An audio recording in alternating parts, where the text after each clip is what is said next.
He counted us down, folks. I counted us down twice. The first time, though, I called you a dirty name because you did it backwards. This is another episode of Missouri Swagger, episode 16, which we should be on episode like 30 by now. But it's episode Sweet 16, Dennis. Yes, indeed. Sweet 16. Super sweet 16. I'm Dennis Hopeless. That's Cullen Bunn. Wave at the folks. Don't count again. Wave. I'm not counting. I'm giving them a one? Big Little China kind of power symbol. Nobody wants that. So, yeah, we're back. Hopefully, we're back to be more consistent. We had a rough November, and we finally recorded an episode, and for some reason, you waited like 9 days to put it up, and we created a lot of anxiety. Oh, so you know why? Because I really wanted to hear your judgy. I wanted to get a bunch of judgy texts from you all day long, every day. It's okay, Dennis. I got things to do too. Did I? You posted a goddamn video. I don't know how. I was thinking I was going to ask for a GoPro and a lav mic for Christmas this year from people, so that I could have a better setup. And then I realized I'd have to learn how to use those things, and I'm not sure that they probably just stay in the box. I'm going to ask for Shogun Warriors and Micronauts. Well, that sounds like you. But yeah. All right, Dennis. So we got questions, just a few questions to start us off. I like this. We have just a handful of questions. We're going to rapid fire them, and then we can talk about some other stuff, all right? Yes. Does that sound good? Sounds great. First question. Dennis, why are you the worst person ever? And I'm just kidding. That wasn't a question. Yeah. All right. First question comes from Jay Dunn. Jay Dunn, who I often call Sweetbeard. Did you meet Sweetbeard? I think I'd remember, but probably. I bet you've met him. I think he shaved the beard, but the first year Brian Hurt and I met him, he was at Planet Comic-Con, and he had like a sweet beard. So we couldn't remember his name that first year, so we just started calling him Sweetbeard. So you sexually harassed this man at Planet Comic-Con, and it we made him did uncomfortable, and then he shaved his beard. We named him for a compliment, Sweetbeard, because he has sweet beard. And then he shaved the beard off, but he's still Sweetbeard. Still Sweetbeard to us. There's a local wrestler in Iowa City that Aaron Gillespie berated as Rat Beard from the crowd so many times that he shaved his beard off. Like, the next time Aaron went to an event, which was the other day, he shaved it. And so then Aaron called him Shaved Rat for the entirety of that. Might be why Jay shaved that beard, because we called him Sweetbeard. I think that you did. I think you Me Too'd him. All right. Well, Jay, my apologies. Sorry about that. But here we go. Are there any genres that we have not written? Let me read this question again. Hold on. Are there any genres you haven't written but want to try? Genres. What do you think, Dennis? You have a genre you want to write? I mean, yeah. All right. There you go. Yeah. I would like to write, honestly, I'd like to do something that's just slice of life. Like, I'd like to do something that is very, no sci-fi, no fantasy. It's hard because my fan base is largely comes from a Marvel work, so those people are into genre stuff. So most of my work has a genre bent to it. But I think it'd be really fun to write something that's just a little bit more straightforward, like a rom-com. I want to write a rom-com. Yeah, see, I could see you writing a rom-com. I think you actually. I mean, and when I say that, I mean I think you do really well at it. Any other genre, like Marvel Comics, cover your bases. If you've done an ongoing, you've done a horror story, a sci-fi story, a action adventure story, a crime story. Because when you write superheroes, that's like those are the paints you have. But I'd like to do, like you said, I'd like to do something that doesn't have any speculative aspect to it. I'd like to do like a slice of life, or a story of my life, or my dad's life, or something like that. The only thing is there's so much weird stuff that it's going to seem a little supernatural anyway, like magic realism or something. Right.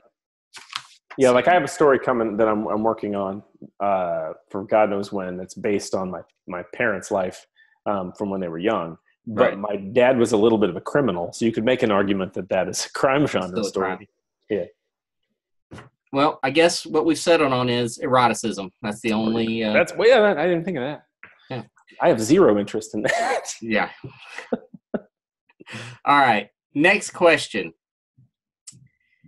Kirk Spencer asks, actually his full name right now is, what is this? Kirk Spencer needs money for comics. Anyway, Kirk Spencer asks, did you read any war comics when you were growing up? Were you fans of Sergeant Rock? When I was growing up, I did not read war comics because I'm very much younger than Cullen, and I was so far past all of the wars that they made comics about that they weren't making them. I have since read a lot of war comics, and I actually read a bunch of the Howling Commando stuff for my Krakoa one-shot, which you can still get in stores and should, that came out this year. And I love that stuff. It's really fun. I mean, I read a bunch of Sergeant Rock too. When I worked at a comic shop, we had a collection. So I've read a bunch of that since. But as a child, no. Yeah, I read a lot because, like you said, I'm older than you. So I was getting them, garage sales and stuff like that pretty consistently. Read a lot of Sergeant Rock. I think I like Sergeant Rock, but The Haunted Tank was my favorite war comic. In my heart, I have a great Haunted Tank story I want to tell. If only people were still interested in such things.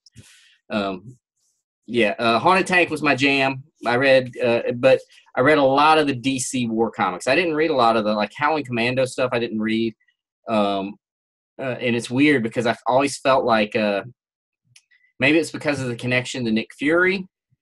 I always felt like that wasn't gritty and warlike enough. Sergeant Rock and Haunted Tank were much more gritty and realistic, in my opinion. So I like that. I mean, Howling Commandos is just Sergeant Rock, only Marvel, right? I know. I'm not saying I'm right. I'm saying it was because of the Nick Fury connection. I always thought it was a little more superheroic, even though I like all those characters. I didn't want to read their comics. I didn't want to read their war exploits. Damn it. Fair enough. Well, why don't you tell us, for those of us that aren't members of the AARP, why don't you tell us what Haunted Tank is about? What'd you say? I'm not. Listen. What'd you say to me? No. Haunted Tank is it's about a tank crew, going through World War II, and I think at some point they might have been lost and they were just kind of wandering. They always seem to be wandering, but the tank was accompanied by this ghost of a Confederate general that rode his horse all around, and I think only one of the members of the crew could see him and would talk to him. I just realized that the sun is going down, so I should be closer to I thought you were stepping up to me like, oh, how dare you say that about Haunted Tank? No, that sounds right. Sounds accurate. Yeah. Anyway, it's a great comic. I would love to write a Haunted Tank story because not just a story. I don't want no damn 8-page special in the back of a comic. I want a Haunted Tank, epic Haunted Tank series. 365 issues. Cullen Bunn is hungry for that Haunted Tank. That's right. All right, next question. Next question.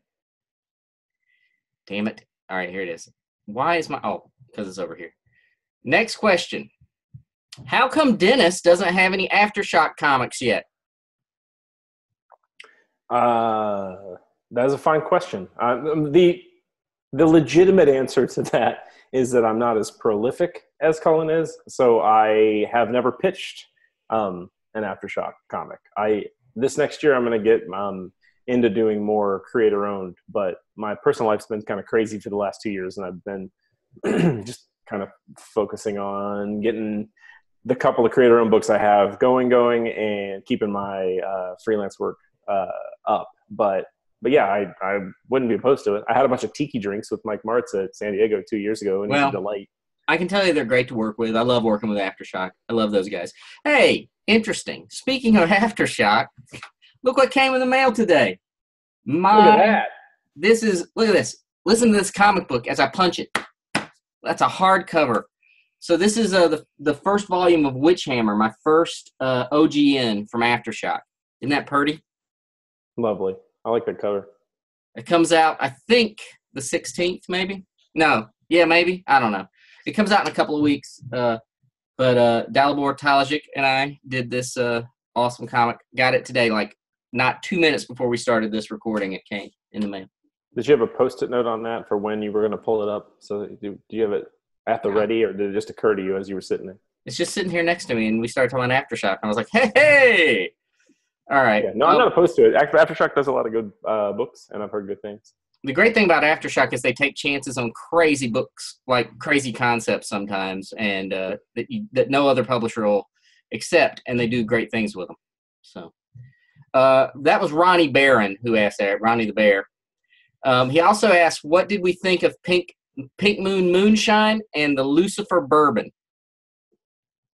I didn't try the bourbon. The moonshine was awesome. I mixed it with Arizona brand Arnold Palmer in a can, and made made like boozy lemonade tea.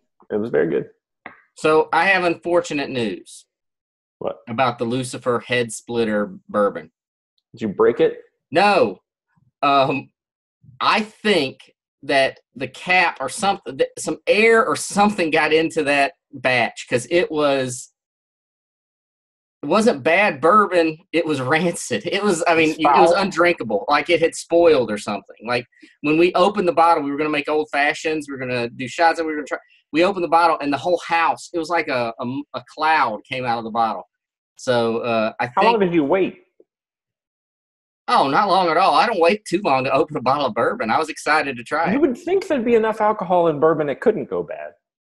That's weird. I'm telling you, there was something not right with it. So I still want to. It was Skull Splitter is what I tried. I think the batch that we got the bottle from was not a good batch or something.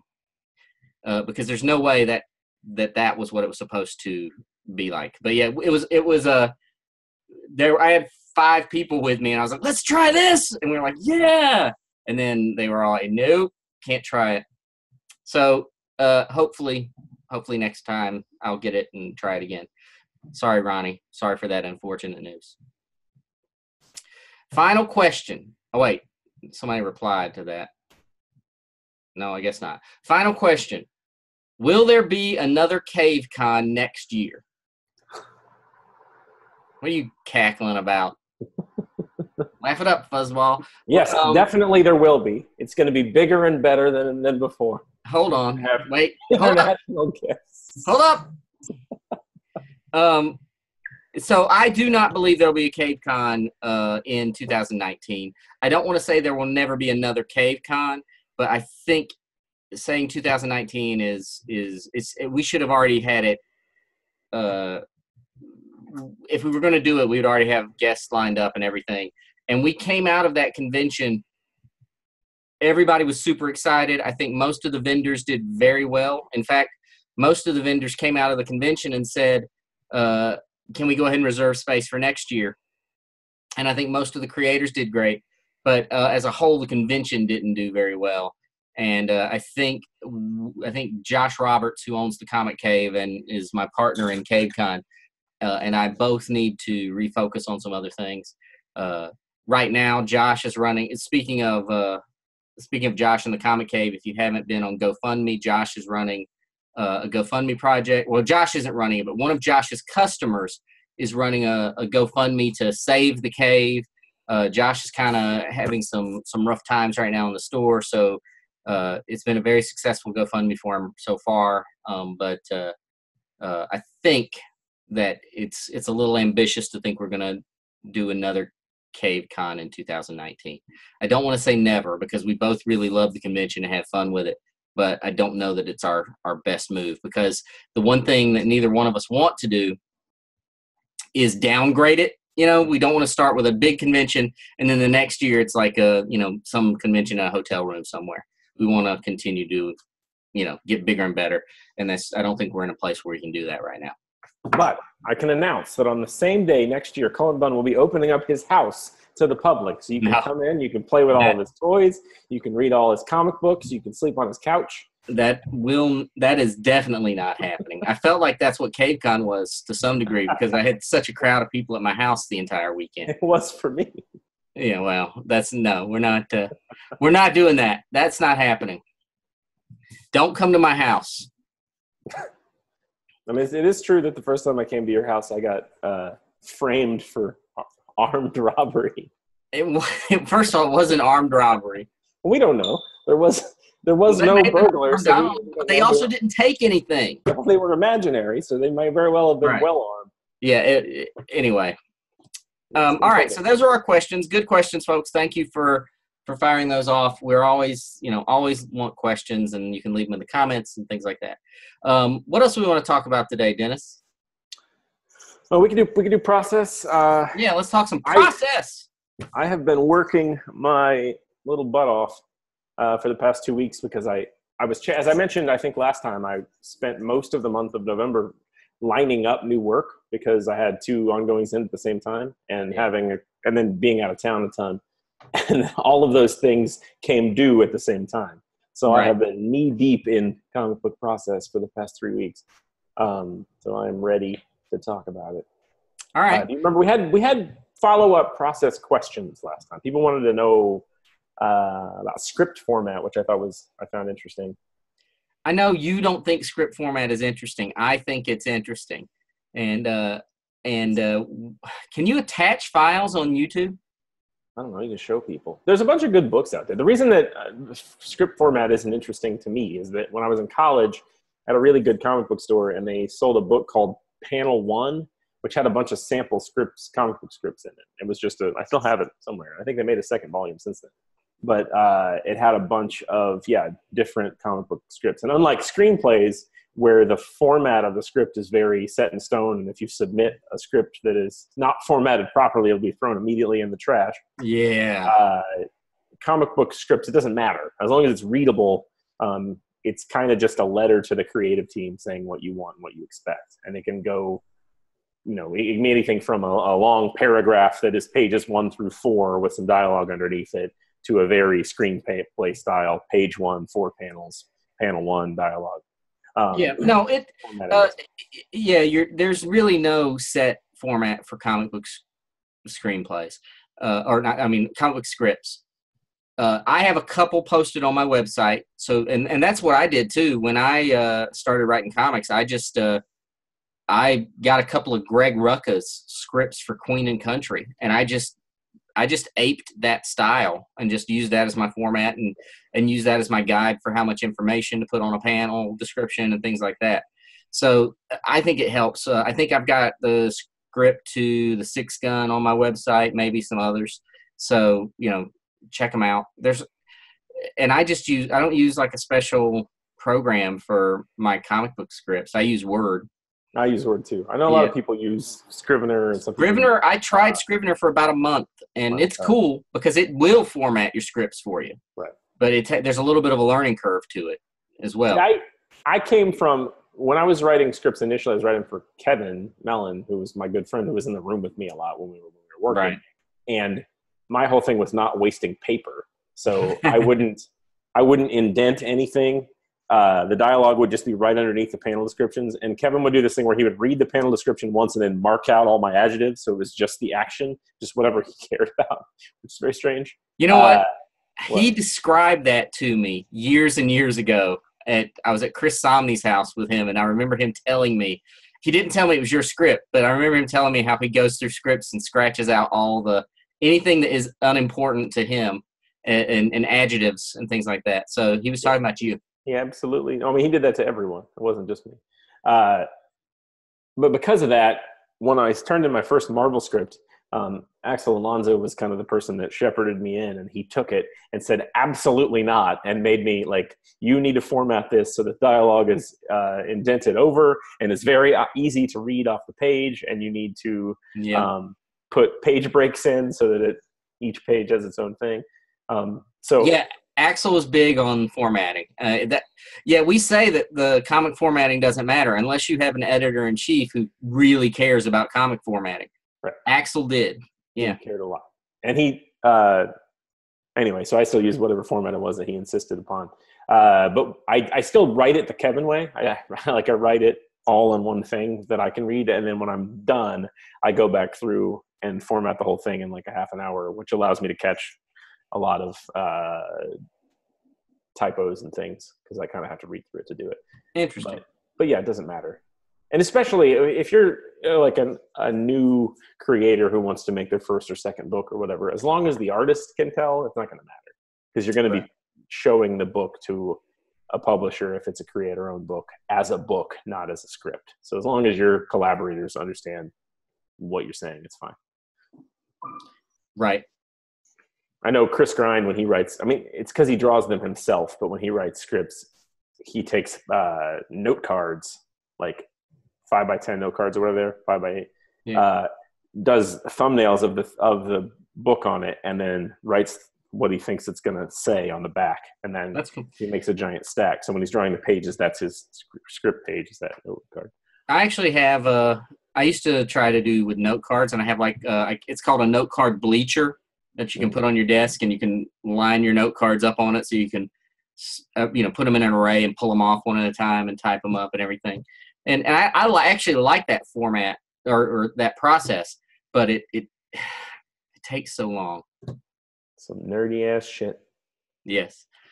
All right. So you were hunting for work, you said, and that's actually what I've been doing this month. I feel like I haven't done as many scripts, and I'm doing more hunting for new projects. So well, the thing you don't writing proposals.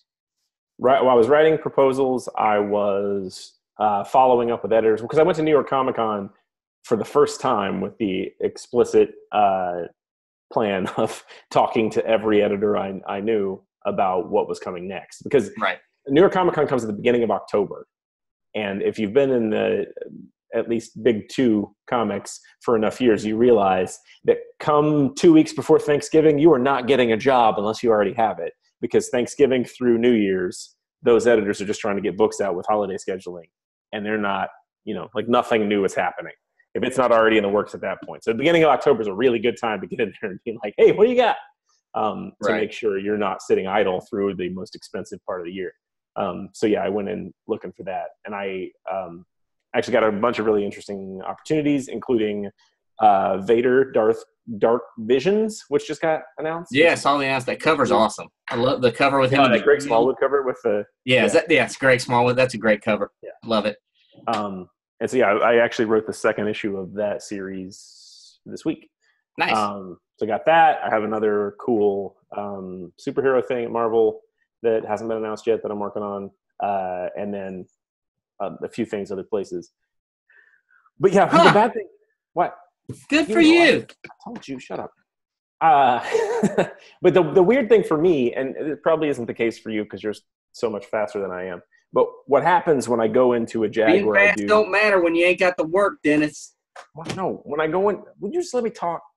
When I go into a Jag where I'm doing lots of pitching and lots of proposals and lots of talking to editors and lots of outlines, I don't write scripts. And so when it's been 2-3 weeks since I wrote a script, I sit down and write a script. And it's not like I forgot how, but it's certainly I've forgotten how to do it quickly.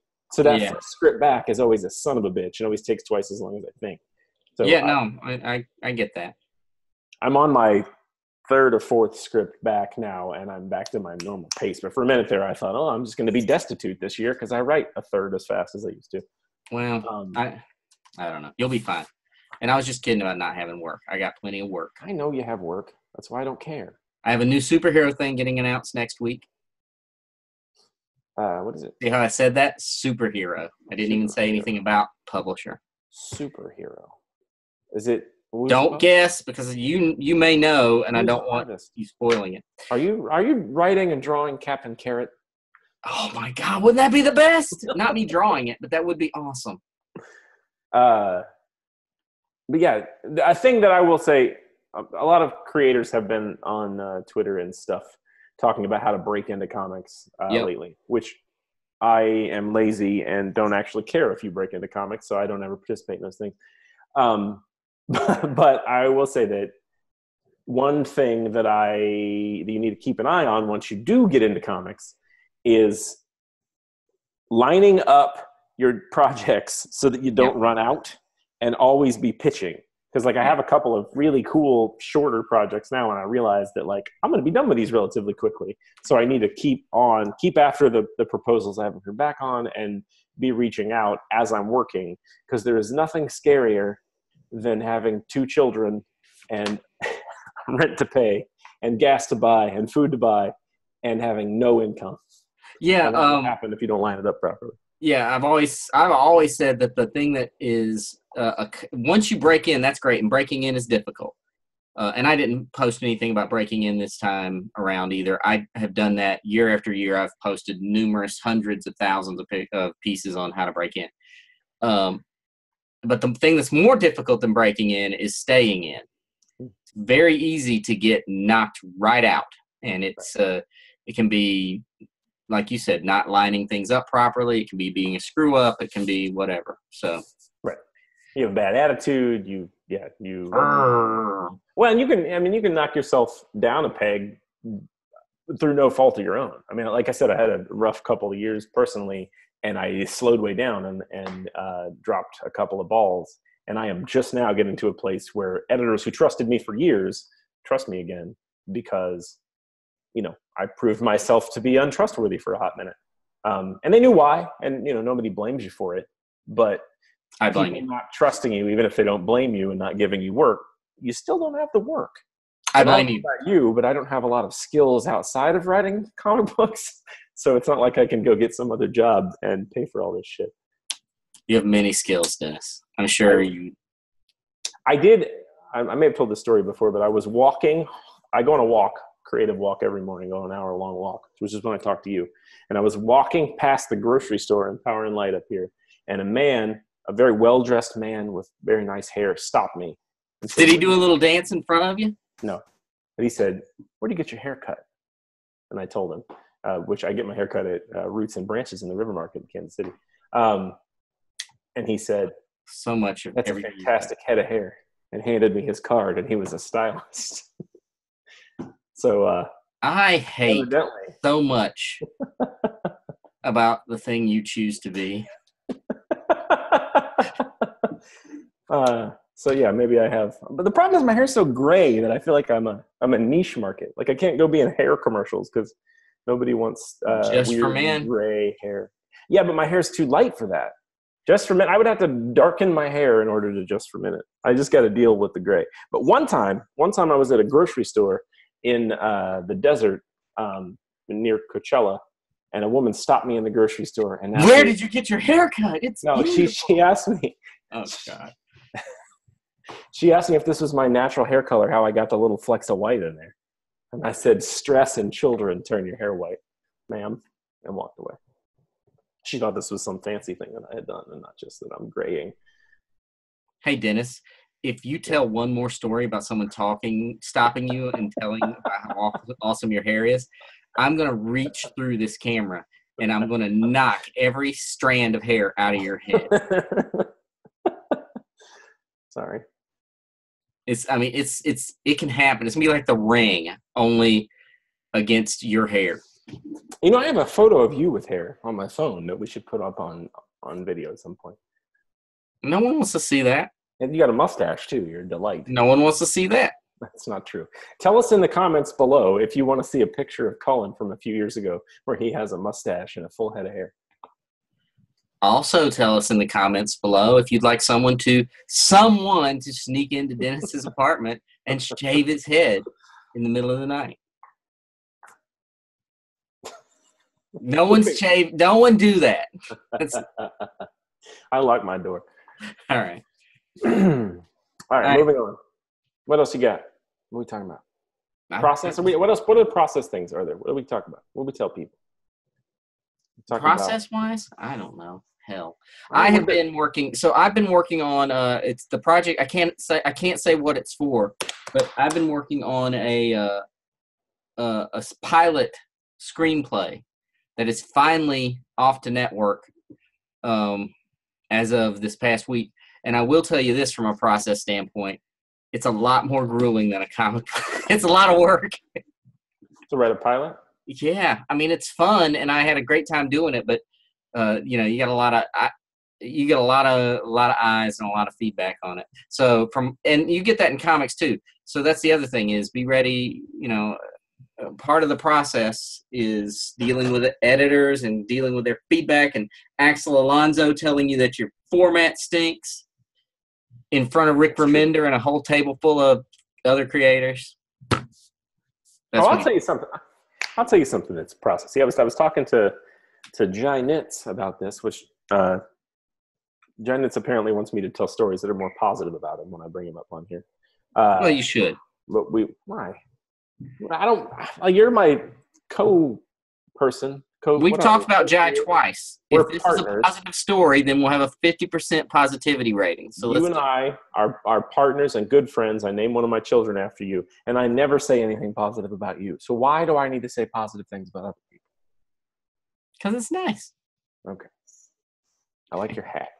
Thanks. So anyway, Jai and I were talking about first issues and first pages and first this and first that. And a thing that I always try to do, because I was taught this by like a fiction professor long ago, is I try to make the first panel or the first line of a comic very interesting to hook you. Because in Fiction Writing 101, like you want the first line of your book or your story to grab the person and pull them through it. And I find a lot of comic books have very bland opening panels or silent opening panels. And it can be silent, like it can be an image that grabs you. It doesn't have to be the dialogue. But wherever the first line of dialogue or first caption falls, I always try to have it be weird or interesting or Let's see. Yep. Very nailed it. What is it? I'm not telling you. You want to read it, you gotta buy that book. And I'm sure if people can prove me wrong. I'm sure there's plenty of comments where I didn't do it, but it is a thing that I try to do. And because you want the open, I mean, it's why action movies start with those cold opens that are about nothing, because they want to show you the cool, fun stuff up front before they have to set up the story that you're there to tell. And comic book first issues are tough in that regard because they're 20 pages long, and you have to sell the people on the world and the premise that you've been telling them about in previews and in interviews and in everything for months before the book comes out. But then you also have to hook them with something new, which I think is really difficult to do in 20 pages, to like flesh out the world and show them the promise you made in your advertising, but then also twist it so that they're not like, well, I already knew this from the ads, which is somewhat difficult to do. So that last part's the hard part for me. I find that a lot of times my first issue, page 20 cliffhanger is just the culmination of what they could have figured out from the marketing. I need to get better at all of that's done by page 15, and the last 5 pages are setting up the rest of the story or turning it on its head or giving them something new. Because that's what you hook them at the beginning with the first line and then make them want to read through it. And then that last beat has to be something new and interesting and it'll grab them. Well, I think that's, you want, I've always said that I want the first page to hook them. Not necessarily the first panel, but I'd like the first page to hook them. But I also feel like at the end of every page, there should be something, a question or something they want to know, or some reveal that they know is coming that encourages them to turn the page. At the end of every page, I want something. Even it can be small. It doesn't have to be. Sure. It doesn't have to be some big explosive event, but something small that gets them to turn that page every time. I agree with that, and I usually find that later in the process. I think if I try to do that every page, it takes me forever to write the damn thing. Yeah. And so I work big to small. So like I'll come up with a couple of sentences that are what the issue's about, and then a paragraph or sentence or two for each scene that they have roughly how many pages it's going to be, and then a sentence for each page. And then from there, I write the book. And I don't worry about what you're saying there until I get to the place where I've got my rough panel descriptions. And then I'm like, okay, well, where's the best page turn? Between these 2 pages, where's the best page turn? What's the best question? Because if you spend too much time trying to write 1-page comics for 20 pages, you drive yourself insane. You do want there to be like a compelling reason to turn the page, or like you want your reveals to happen on page turns, or at least on page breaks. If you can. It's tough, folks. We have a hard job. Yes, grueling. Just awful. But yeah, that first issue thing is something I've been thinking a lot about, because I feel like my skill is usually to grab people like a couple issues in, and then they read like I tell longer form stories better, and I want to get better at that, like grab them in the first issue. And the one time I think I really nailed it is Avengers Arena. I think it's got a great final page. but it's also the book that people hate the first issue the most because people didn't like the concept, and it really hammers home the concept. So that means you did your job. Got terrible reviews on that first issue, and then by the end of the series, we had great reviews. But I think the first issue was very effective in selling the premise. All right, there you go. There's 2 kernels of genius. I guess it's 4. 2. 4 kernels of 2 kernels. I don't know. I really lost my light here. I'm very dark. I know. It's getting. I guess the sun is going down on you. Turn. Ooh. Look at this. I'm warming up, folks. I'm going to have weird shadows on my face. So I'm going to take you to the other side of the room. You can see my Christmas tree, which is not turned on right now. Is that your Star Wars Christmas tree? Yes. That's a cool tree. You want to look at it? Yeah, let's see the tree. Woo. Here, I'll plug it in.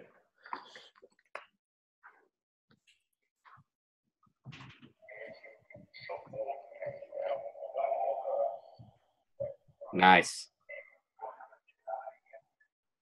Yeah. My mother has an obsession with Hallmark ornaments. They're cool ornaments. Has been buying Hallmark ornaments most of my life.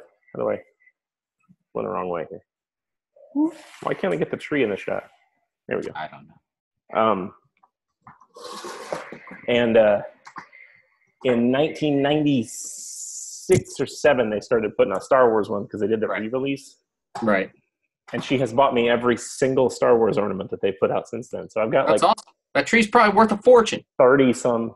The problem is they look like the action figures, but they don't bend, right? Right. Like they're plastic, and they break like a motherfucker. Like these things fall apart because they get dry. And you put them in the basement, and they get dried out. And every year you'll take them apart, and you pull them out of the like protective plastic case that they're in, and they'll be in pieces. Like there's a Jawa holding the bolt thing into R2-D2 that has never been attached.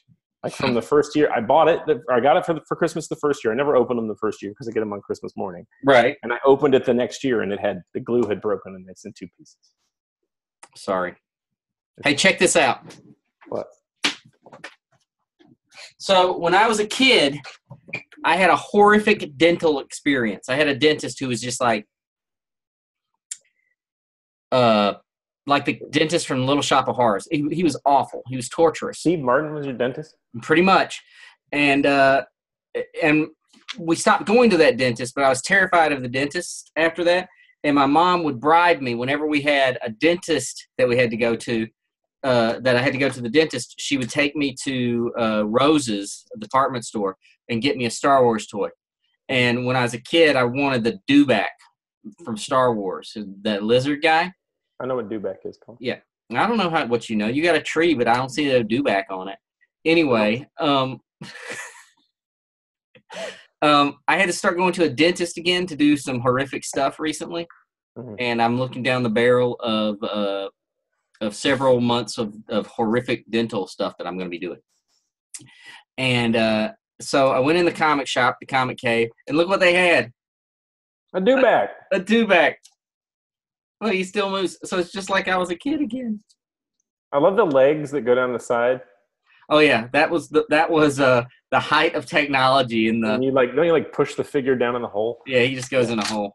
Mm-hmm. So why are the legs brown? I guess because of the saddle. Well, he's in a saddle. He's got furry leg chaps. Oh, okay. Anyway, I just thought of Star Wars and I thought of my Dewback and how awesome he is. That's fantastic. All right, are we at story time? Yeah, I mean you just told a story, but yeah. Yeah, that wasn't a story. That's about Dewbacks. All right, should I really do this, Dennis? Should I read this thing? Yes. All right. So, if we had been smart, you would have sent it to me, and I would read it after you tell the story. But no, that would never happen. So way back when I was trying to break in as a writer and I didn't know how to get into comics, I was doing a lot of prose, and I was going to the World Horror Convention, and I was a member of the Horror Writers Association and things like that. And one of the things that they did at the World Horror Convention every year was what they called the Gross Out Contest. And I thought it would be a great way to get my name out there and get my face out there and to introduce myself to people, because I don't like talking to people. I hate cold introductions. I hate going up to someone and saying, "Hi, my name is Cullen." I'm just not good at that. But if I do something and that gives people something to talk to me about, then I'm fine. Otherwise, it makes it so people want to talk to you, which is not normal. Otherwise, I'm just shut down with fear of people, Sure. So I started entering these gross out contests. So I have entered the gross out contest. Well, the first time I entered it, I won first place. Boom. Right. Next year I entered it, first place. Boom. Third year, boom. You're only supposed to win 3 times and you have to retire. Right. But then they had an unofficial gross out contest in Toronto. Boom. If I enter, I win because apparently I'm gross. Super gross. So you won 4 in a row. But what's that? You won 4 in a row. Yes. 4. Yeah. And then there was a 5th one that was like at a small convention that they just decided to try to throw a gross out contest together. I won that one too. Anyway, 5 gross outs. 5 shots, 5 kills. So were they short shorts? Or they're super short. In these things, you usually have about 3 minutes. And at 3 minutes, the audience either gives you a thumbs up or a thumbs down. And if they get a thumbs down, they yank you off the stage. Right. I'm not proud of these stories. As time has gone on, I have felt more and more that these stories are not reflective of who I am as a writer and as a creator and as a human being. I'll be the judge of that. Yeah. But Dennis convinced me to read one of these tonight on our recording. So if you are a child, or if there are children listening, get out, turn it off, watch it later, or don't watch it at all. This is our disclaimer. This is not for children. This is not for kids. And this is the nicest one of the stories I've written. This one is the one that is the least offensive. Maybe if this is popular, I'll read some of the others. But this one is the least. This was the first one I won with. And to your point about first lines, I wrote this story, and as I entered the contest, I heard someone say to someone else, make sure your first line's good, because if it's not, they'll boo you off the stage. So I went back to my room and rewrote the story with a different beginning because I wanted it to be have more punch. Now, I haven't read this story in a long time. I usually practice it quite a bit because you have to put some energy and effort into this. You got it. So we're going to read it. I'm going to have to wash myself out here because I got to have a light on this story. All right, the name of this story, this story was written in 2003. And the title is The Lord. Say that again. I was 7 years old. Yes, well, when you were 7, I was entering the gross out contest. I was 22. Oh, well, when you were 22, I was entering the gross out contest. And The Lords Below is the title. And here we go. It's only a couple pages, and it goes pretty fast because I read them very, very fast. It's part of my style. Shut up and read it. All right, ready? Go. Let me restart. I'm nervous. Let me count you down. No, don't. 3. No, don't count me down. I never should have drank those fucking sea monkeys. I have read the mad Arab's infamous tome and deliberated over Wolfram's treatise on demonology. I've undertaken the Black Pilgrimage and visited blasted heaths where unlearned men may become lost forever. I've ground the powder of Ibn Ghazi and treated with blasphemous entities from beyond the veil of reason. Why, then, was I never warned of the dangers of sea monkeys? Clutching at my stomach, I awoke. Deep in my lower abdomen, I felt a grumbling, expanding pressure, punctuated by sudden stabs of pain. I rolled out of bed, clammy sweat beating upon my brow, as I realized with a cold, calculating wisdom of a wizened sorcerer that if I did not move quickly, I would surely shit my pajamas. Rushing from the bedroom, I kicked a small plastic aquarium across the floor. The aquarium, now empty and dry, reminded me of my ritualistic experiments from earlier in the evening. I thought of the tiny sea monkeys I had raised from their cryptobiotic stasis, the sea monkeys I had loved and nurtured, the sea monkeys I had drank down like a vengeful deity. I hobbled down the hall, hunched over, clenching my ass cheeks tightly to prevent a loathsome spew. I threw open the bathroom door, shoved my pajama bottoms to my ankles, and collapsed upon the cold toilet seat just before a spatter of feces decorated the interior of the porcelain bowl like stucco. What followed was an oozing, curling, snake-like rope of excrement, uncoiling into the toilet with the consistency of a half-melted marathon bar. Squishing and squirting sounds marked the passage of the waste. The steaming, putrid stink was ghastly, like rotten eggs and boiled spinach. Sweat licked my inner thighs, and my anus itched, but the unearthly bowel movement showed no signs of slowing. Flatulence, like whale song, echoed from the bowl. I had performed the ritual incorrectly. The thought chilled me as the shit undulated unfettered from my gibbering cavity.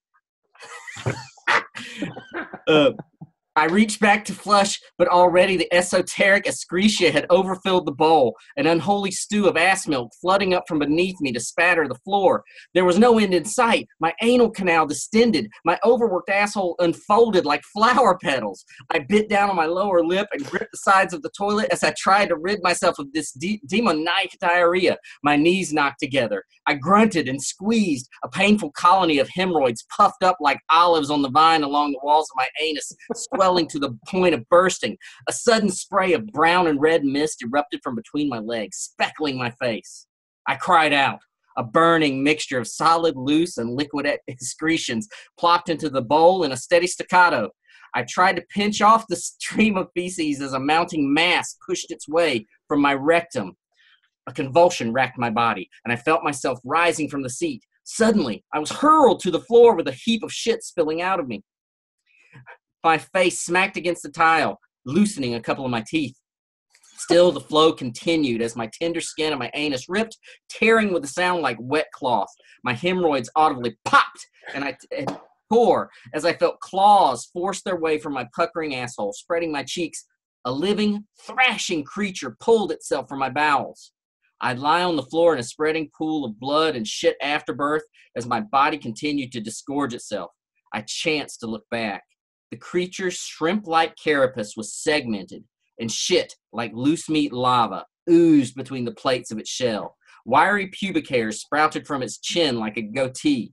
Undigested bits of matter and bloody ragged strips of my flesh decorated its body. Its head peaked in a crown-like crest, and I groaned as I saw that one of the knob spires of its crown was in actuality the fleshy remains of my left testicle.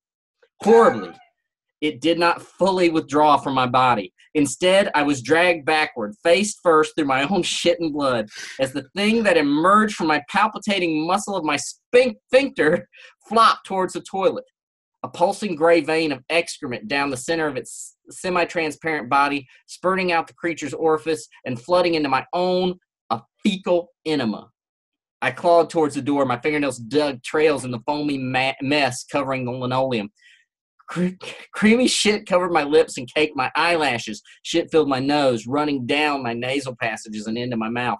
I staggered to my feet. Last night's beef Wellington dribbled down my legs. The thing curled its body and rose up before me. It spoke in guttural, slurping voice.